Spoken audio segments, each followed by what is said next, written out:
আপনাদের income statement নিয়ে আলোচনা করার পূর্বে আগে একটু ডিসকাউন্ট নিয়ে আলোচনা করি। ডিসকাউন্ট বলতে আমরা নর্মালি কি বুঝি? আমরা আমরা একটা কিছু থেকে ছাড় দেব বা পাবো এর মতন বিষয় কিছু, তাই না? এমনটাই বিষয় আসলে এখানেও। পণ্যের তালিকা মূল্য বা বিক্রয় মূল্য থেকে ক্রেতাকে যে মূল্য ছাড় দেওয়া হয় তাকে ছাড় বা ডিসকাউন্ট বলা হয়। এখন তালিকা মূল্য বলতে আমরা কি বুঝি? তালিকা মূল্য ওই যে আমাদের প্রোডাক্টের যে একটা গায়ে মূল্য দেওয়া থাকে না, বা আমাদের যদি কোথাও একটা সিরিয়াল করে লিস্ট করে রাখা থাকে, সেইটাকে বলা হয়। অর্থাৎ ক্রেতার সঙ্গে বিক্রেতা ফার্স্ট যে বার্গেনিংটা শুরু হয়, যে আমরা বলি না যে ভাই এটার দাম কত, ও একটা বলে না, তারপরে তো একটু বার্গেনিং করে কম বেশি করে করা হয় না। তো এই প্রথম মূল্যটাই হচ্ছে আপনার listed price.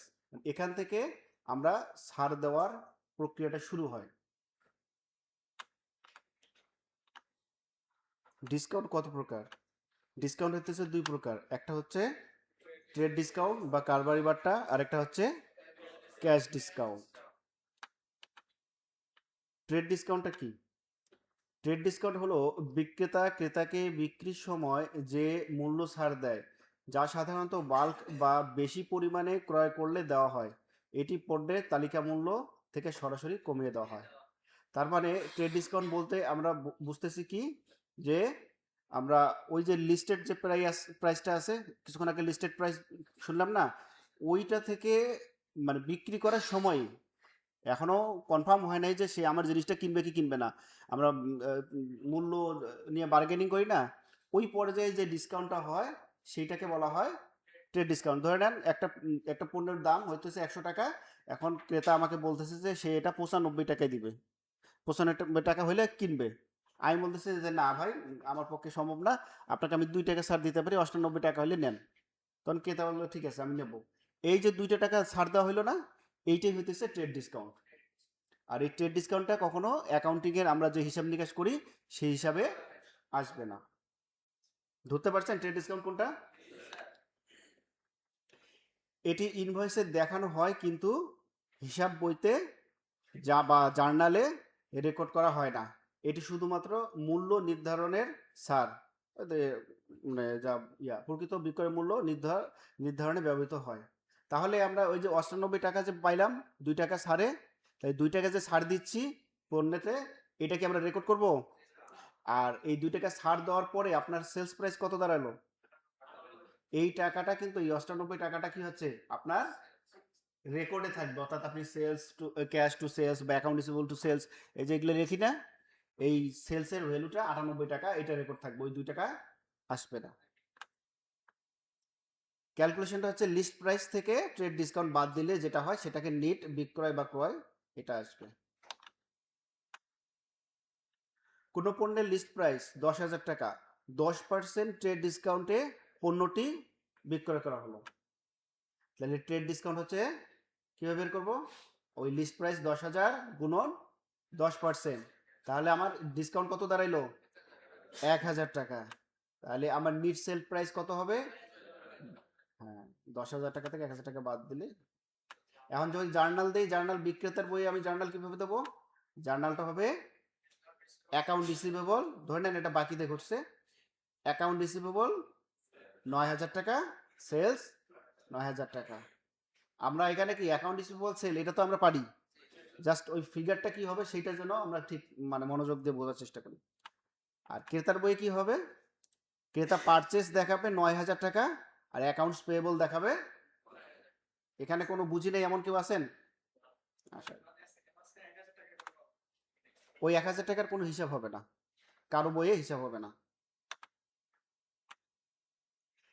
Cash discount, trade ডিসকাউন্টটা বুঝলাম যে যেভাবেই ডিসকাউন্টটা হোক না কেন ওইটা কি ক্যালকুলেশনে আসতেছে না, এবং ওটা সেলস প্রাইস নির্ধারণের আগেই আপনার ডিসকাউন্টের বিষয়ে আলোচনা হয়ে যায় এবং সিদ্ধান্ত হয়ে যায়, তাই না? ট্রেড ডিসকাউন্টে। আর ক্যাশ ডিসকাউন্টটা কি হলো? নগদ বার্তা হলো ক্রেতা নির্দিষ্ট সময়ের আগে নগদ পরিশোধ করলে যে মূল্য ছাড় দেওয়া হয়, এটি পেমেন্টকে দ্রুত করানোর জন্য দেওয়া হয়। তাহলে কি হচ্ছে যে আমরা কি ওই 98 টাকা কি করলাম, নির্ধারণ করলাম না, এখন ওটা তো বাকিতে বিক্রি হয়েছে, ক্যাশ ডিসকাউন্ট যখন ঘটবে তখন অবশ্যই পূর্বে ওইটার সাথে যে রিলেটেড সেল সেটা বাকিতে ঘটবে, ক্যাশ হয়ে গেলে তো সবই ডিসমিস, আর কিছুই নেই, আর পরবর্তীতে ডিসকাউন্টের কোনো সুযোগ নাই।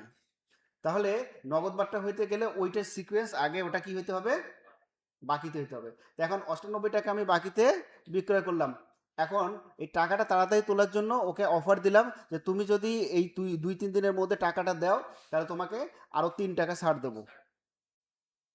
তাহলে আপনি সেলস হিসেবে কত টাকা দেখাইছেন, এখন ওকে ছাড় দেওয়াতে ও আমার টাকা পরিশোধ করে দিল, তো কত টাকা দিবে, তো 3টে টাকা যে আপনাকে দিল না, এটা কি আপনি কি করবেন এখন? হ্যাঁ, এই যে আপনার ডিসকাউন্ট অ্যালোড বা রিসিভ এইটা শিখছিলেন না, এই যে এই জিনিসটা এখানে এসে তৈরি হয়। তখন আপনি যদি ডিসকাউন্ট দেন তাহলে ডিসকাউন্ট অ্যালোড হয়ে গেল, এই অ্যালোড হওয়ার কারণে আপনার কি হলো, 3 টাকা কি হয়েছে, লোকসান হয়েছে না? এখন 3 টাকা যদি আপনি 98 টাকা পাইতেন বিক্রি করে, এখন 3 টাকা কম পাচ্ছেন, তাহলে কি হচ্ছে, 3 টাকা আপনার কি ক্ষতি হয়ে গেল না, খরচ হয়ে গেল না? এই খরচটা আপনার এই ডিসকাউন্টটাকে আপনাকে তখন খরচ হিসেবে দেখাতে হবে, ডিসকাউন্ট অ্যালোড খরচ হিসেবে দেখাতে হবে। এইটুকু ধরতে পারছেন? তাহলে কোনটা, দুইটা ডিসকাউন্টই আপনার বাকিতে হইতে পারে, কিন্তু ক্যাশ ডিসকাউন্টে হইতে গেলে, মানে ক্যাশ ডিসকাউন্টে আসতে গেলে আপনাকে অবশ্যই পূর্বেটা বাকিতে হইতে হবে, তাহলে তো আপনার ক্যাশ হওয়ার সুযোগ নেই, ডিসকাউন্ট হওয়ার সুযোগ নেই। তাহলে ক্রেতা যখন আপনার ডিসকাউন্ট পাচ্ছে সেটা কি হইতেছে, ডিসকাউন্ট রিসিপ্ট, এটা এক ধরনের ইনকাম। আর বিক্রেতার জন্য ওইটা কি হয়ে যাচ্ছে, হ্যাঁ ওটার নাম কি দেবো, এই দুটো কিন্তু ডিসকাউন্ট রিসিপ্ট বা ডিসকাউন্ট অ্যালোড, এটা কিন্তু অ্যাকাউন্টস টাইটেলের নাম, ঠিক আছে? আচ্ছা,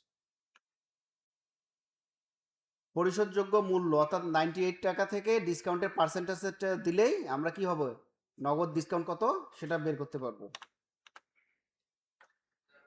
নিট বিক্রয় মূল্য 9000 টাকা, আমরা এর আগে কি করলাম, ওটা 9000 টাকা বিক্রি করলাম, তা ক্রেতা 10 দিনের মধ্যে পরিশোধ করলে সে 5% ডিসকাউন্ট পাবে, তাহলে ডিসকাউন্ট হবে 9000 গুণন 5%, তাহলে 450 টাকা।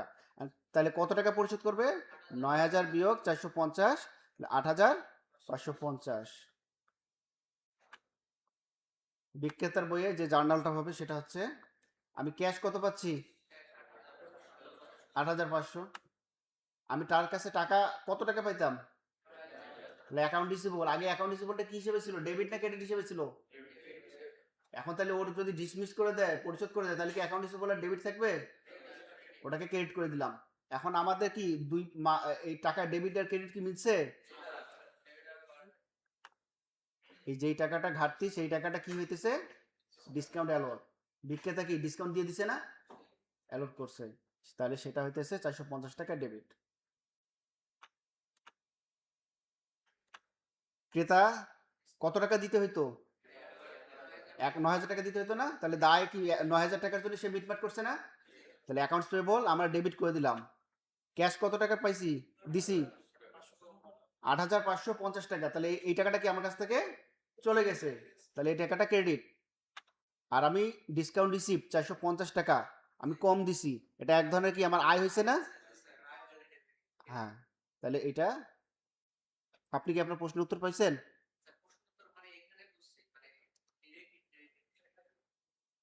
হ্যাঁ, ডিসকাউন্ট অ্যালাউড যেটা হচ্ছে সেটা আপনার এক ধরনের সেলস রিলেটেড, আপনি টাকা আদায় করতে পারেন নাই, 450 টাকা আপনার কি হলো, ক্ষতি হলো না, খরচ হলো, সেটা সেলিং অ্যান্ড ডিস্ট্রিবিউশনে যাবে। আর যে ডিসকাউন্ট রিসিভ করছে এটা কি তার আয় হয়েছে, তো এটা কি ধরনের আয়, নন অপারেটিং ইনকাম, কারণ এখানে ডিরেক্ট হওয়ার কি এটা সুযোগ আছে, কোনো সুযোগ নেই। ধরতে পারছেন, মানে জায়গাটা পাইছেন? জি, মাল, হ্যাঁ পারচেস করে পাইছেন, মানে 450 টাকায় যে ক্রেতার কথা বলতেছেন, আপনি 450 টাকা কি করছেন, ক্রয় করছেন না, ক্রয় করে টাকা পরিশোধ করার সময় 450 টাকা কি করছেন, কম দিছেন। ক্যাশ ডিসকাউন্ট যেগুলো হয় আপনার আসলে পণ্যটার দাম কত, 9000 টাকা না, বাজার মূল্য 9000 টাকা, কিন্তু ট্রেড ডিসকাউন্ট যেটা হইতো তাহলে ওটার পণ্যটার দাম এটা, আর এই যে ডিসকাউন্ট রিসিভ করতেছেন এটার কারণে আপনার পারচেস মূল্য কমবে না, পারচেস মূল্য ওইটাই থাকবে, এটা এক ধরনের নন অপারেটিং ইনকাম হবে। যারা এই যে ডিসকাউন্ট কি ক্রেতার হিসেবে পারচেস হিসেবে কমায়, সেই কমাটা পারচেস ডিসকাউন্টটা হচ্ছে ওই যে ট্রেড ডিসকাউন্টের পার্টটা, ঠিক আছে? আর ডিসকাউন্ট না থাকে ডিসকাউন্ট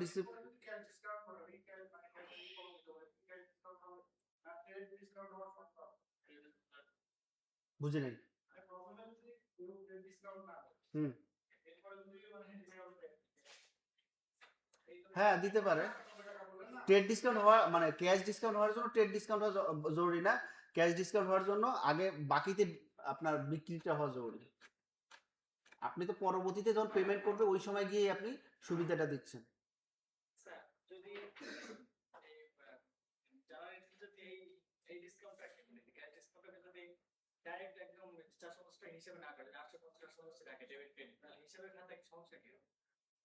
কার হিসাবে মানে ক্রেতার না বিক্রেতার কথা বলতেছেন? হ্যাঁ।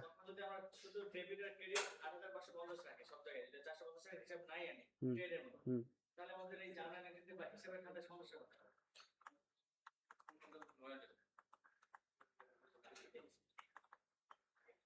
এই যে আপনি যখন বিক্রি করলেন তখন আপনার সেল হিসেবে কত দেখাইছেন, আর ওর এগেইনস্টে কত টাকা আপনার রিসিভেবল দেখাইছেন। তাহলে আপনি যদি পরবর্তীতে রিসিভেবল 8,550 করে আপনি মিটমাট করেন, তাহলে আপনার কি ওই 450 টাকা রিসিভেবলে কি ব্যালেন্স কোনোকালে মিলাইতে পারবেন? রিসিভেবল সবসময় 450 টাকা বেশি দেখাবে না? পেয়েবলও আপনার কি 450 টাকা সবসময় দায় বেশি দেখাবে না এর? ওটা কোনো মিটমাট আসবে? আবার কি আপনি সেল 9,000 টাকা হয়েছে, এটা ঠিক আছে, পার্সেস হয়েছে 9,000 ঠিক আছে, কিন্তু এই যে রিসিভেবল আর পেয়েবলকে আপনি কোনো কালেই মিলাইতে পারবেন না। ব্যালেন্স শিট যখন করবেন ফাইনালে গিয়ে, তখন দেখবেন যে এর 450 টাকা 19-20 দেখাচ্ছে। ওটা যখন ব্যালেন্স শিট পর্যন্ত পৌঁছাবেন তখন বুঝতে পারবেন। ডিসকাউন্ট নিয়ে কিছুটা বুঝছেন কি?